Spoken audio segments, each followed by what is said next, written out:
Bien-aimés dans le Seigneur, recevez nos salutations dans le nom de Jésus, notre Seigneur et Sauveur. Prions avant de voir l'enseignement du jour.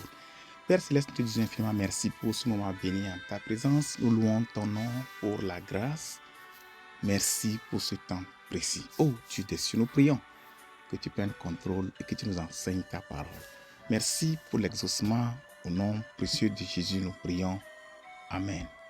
Bien-aimés dans le Seigneur, dans l'émission d'aujourd'hui, nous voulons parler d'un thème particulier et pour la circonstance, j'ai une personne du corps médical qui est avec nous, qui va nous aider à traiter de ce sujet. Donc, je lui donne la place pour se présenter. Vous avez la parole, Sœur Catherine. Merci frère Martin pour la parole. Donc, je suis la sœur Combaté Catherine. Donc, je suis d'abord une sœur en Christ. Je suis également médecin, donc docteur en médecine. Et c'est un privilège pour moi aujourd'hui de pouvoir intervenir pour édifier le corps du Christ. Merci. Merci beaucoup, Sœur Catherine. Que le Seigneur vous bénisse abondamment. Bien, nous voulons parler des examens prénuptiaux, de l'importance de ces examens. Bien, quand on nous parle à examens médicaux prénuptiaux. Merci. Souvent, lorsque on fait des enseignements pour préparer les jeunes au mariage, on entend souvent ce mot qui revient. Il faut faire des examens prénuptiaux. C'est quoi exactement? Donc, les examens prénuptiaux, ce sont des examens, souvent, dans nos contextes, on dit souvent analyse. Ce sont des analyses qu'on fait avant le mariage, pour pouvoir préparer le couple à pouvoir vivre ensemble et aborder également le côté santé du couple. Donc, des analyses qu'on fait avant le mariage, tout simplement. Ok, merci beaucoup, docteur. Les chrétiens, nous parlons des chrétiens ou en général les hommes, est-ce qu'ils sont tenus de faire de telles analyses? Est-ce que c'est obligatoire? Merci pour cette question. Les examens prénuptiaux, en temps normal, ce n'est pas une obligation. Il faut qu'on soit clair. On ne peut pas obliger des gens à le faire s'ils ne veulent pas. Mais ces examens sont très importants. Donc, c'est nécessaire, mais pas obligatoire. Mais c'est nécessaire que chaque personne, avant de se mettre en couple, avant de rentrer dans le mariage, puisse faire ces examens pour mieux aborder leur vie de couple. Donc, qu'on soit chrétien ou pas, nous conseillons de faire les bilans prénuptiaux avant de rentrer dans le mariage. Ok, très bien, docteur. Bien, vous avez dit que c'est nécessaire, ce n'est pas obligatoire, effectivement. On ne doit pas obliger les gens s'ils ne veulent pas faire ces analyses. Mais, comme nous disons que c'est indispensable. Maintenant, il y a certaines personnes, des chrétiens, nous parlons des chrétiens, quand on leur dit de faire cela, et puis certains nous disent que on n'a pas nécessairement besoin de faire cela parce que nous sommes des chrétiens, nous devons marcher par la foi. Est-ce que vous avez un message pour ces gens qui pensent de la sorte? D'accord, merci. C'est une très belle question. Le message que j'ai à l'endroit de mes frères et sœurs qui ont cette réflexion, c'est vrai, nous sommes des chrétiens, nous marchons par la foi. Et nous devons savoir aussi que avant, beaucoup de personnes ont eu une vie antérieure avant de pouvoir connaître Christ. Ça, c'est un premier point souvent que moi je soulève. Et donc, c'est vrai que Dieu pardonne tous nos péchés, il nous guérit de tout. Mais des fois, ça peut laisser des séquelles sur le plan physique. Et c'est vraiment important de savoir la personne avec qui je m'engage, qu'est-ce qu'il... Même si vous faites des examens prénuptiaux et qu'il y a un souci, on ne va pas vous empêcher de vous marier, non. Il y a la foi qui est là, il y a la conviction qui est là, mais quand même, ça va vous permettre de pouvoir bien aborder votre vie de couple et qu'il n'y ait pas de frustration après. Et c'est Dieu également qui nous a donné, notre Père Céleste, qui nous a donné la sagesse et l'intelligence de pouvoir, pour que l'homme puisse se développer au point de découvrir qu'avant que deux personnes ne se mettent ensemble, il faut qu'on fasse ceci, il faut qu'on fasse cela. Donc, Dieu qui nous a permis d'avoir cet éclaircissement d'esprit pour le faire. Donc, il est pour que nous aussi, en tant que chrétiens, nous puissions être éclairés. Quand on est malade, qu'on soit chrétien ou pas, on va à l'hôpital. On ne va pas dire que parce que j'ai la foi, je ne vais pas te soigner mon paludisme. Donc, le mot que j'ai envers mes frères qui raisonnent de la sorte est que le bilan prénuptial n'entache en rien votre foi, mais ça va venir plutôt remonter la pente sur laquelle vous étiez dans votre vie de foi. C'est ce que moi j'ai comme message envers ces gens. Merci. Merci, docteur. Bien, allant toujours dans ce sens, il y a certains, par rapport à ce langage de foi, c'est qu'ils se disent que, bon, ils ont prié, que c'est la volonté de Dieu.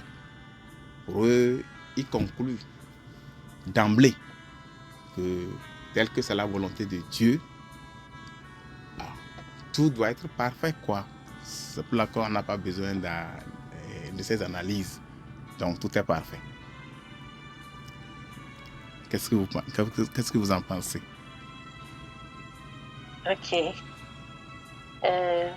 La volonté de Dieu, c'est ce que nous tous nous recherchons. Et nous devons savoir aussi que la volonté, lorsqu'on parle de la volonté parfaite de Dieu, si on sait que c'est vraiment la volonté de Dieu, on ne doit pas avoir peur de faire les bilans prénuptiaux. C'est plutôt ça même qui doit nous encourager à pouvoir le faire. Parce que si Dieu, il a permis que je puisse me marier avec telle personne, c'est lui qui m'a donné la conviction que c'est telle personne. Donc je dois pouvoir faire ces examens prénuptiaux pour vraiment que la volonté de Dieu puisse se concrétiser. Ça ne doit pas être un obstacle, moi, à mon entendement, en tant que chrétien. Et on doit aussi savoir qu'il y a beaucoup de personnes, souvent, qui se trompent dans le choix. Vous allez m'excuser. Il y en a des gens qui disent que non, moi je sens que c'est la volonté de Dieu. Je sens que, mais des fois, il faut qu'on soit clair qu'il y a beaucoup de chrétiens qui se trompent. Et peut-être ces examens prénuptiaux-là peuvent venir, Dieu peut passer par là pour te faire comprendre que ce dans quoi tu veux te mettre, c'est pas ma volonté. Dieu peut passer parce que Dieu, il nous parle de plusieurs manières. Et à ce côté aussi, il faut savoir. Merci beaucoup, docteur, surtout par rapport à cet aspect dont vous venez de mentionner, c'est-à-dire le fait que l'on peut se tromper. Je crois que l'humilité doit nous amener à accepter cela dans la vie. Il y a des gens, ils ont dit que c'était la volonté de Dieu, et puis bon, alors que en principe, ce n'est pas ça. Nous pouvons nous tromper. C'est pour cela que même, d'ailleurs, il y a des individus qui disent que c'est la volonté de Dieu. Peut-être que c'est la sœur qui dit que c'est la volonté de Dieu, ou bien c'est le frère qui dit que c'est la volonté de Dieu. Et il ou elle sont parfaitement convaincus que c'est la volonté de Dieu. Mais au finish, il y a l'autre partenaire qui refuse. Bon, comment on peut expliquer de telles choses? Donc, moi, je crois que l'humilité doit nous amener à comprendre aussi que certaines fois, ce n'est pas la volonté de Dieu, c'est nos propres sentiments, ou bien nous croyons que nous sommes dirigés par Dieu. Et quand ça ne marche pas, ou bien des situations comme ça se créent, qu'on revienne encore à Dieu pour prier et puis accepter les choses comme telles. Merci, merci, encore une fois de plus, merci. Bien. Merci beaucoup. Docteur, peut-être une dernière question. Docteur Catherine, peut-être une dernière question. Que pensez-vous que doit faire l'Église par rapport aux frères et sœurs qui refusent de se soumettre aux analyses prénuptiales? Merci pour la question. Je vais aborder d'abord en tant que chrétien. Nous sommes sous la tutelle de nos pères spirituels, soit les pasteurs ou les diacres. Et ces gens-là qui nous dirigent, ils ont été inspirés. C'est pourquoi on a institué cela. Et pour le bien-être du peuple de Dieu. Donc, s'il y a des gens qui ne veulent pas le faire, déjà, c'est de la désobéissance par rapport aux figures de Dieu qui sont représentées dans nos églises. L'Église est en droit de pouvoir refuser la célébration de leur mariage. Ça dépend des congrégations. Parce qu'il y a déjà la désobéissance qui est là. Ou également, ce que l'Église peut faire, c'est qu'il y ait un papier clair et net où ces gens-là vont signer, parce que demain, il peut y avoir des répercussions dans le couple parce qu'il n'y a pas eu de bilan prénuptial qui a été fait. Donc, que l'Église fasse signer à ces gens-là, même si le mariage va être célébré, que l'Église leur fasse signer ce papier-là pour que demain, on ne puisse pas accuser l'Église, que l'Église soit désengagée de ce qui peut advenir après. C'est ce que moi, je peux donner comme réponse par rapport à cette situation. Merci. Merci beaucoup, docteur Catherine. Bien, votre dernier mot. Donc, je tiens à dire d'abord un merci au Seigneur pour cette émission et pour le corps de Christ qui suit l'émission, qu'il soit toujours encouragé. Et chaque émission est inspirée. C'est pourquoi ce sujet a été abordé. Et toute personne qui aura à écouter ce message, c'est que le Seigneur est en train de te parler. Et il faut écouter la voix du Seigneur. Et le bilan prénuptial, c'est fait pour le bien du peuple de Dieu et non pour léser le peuple de Dieu. Merci.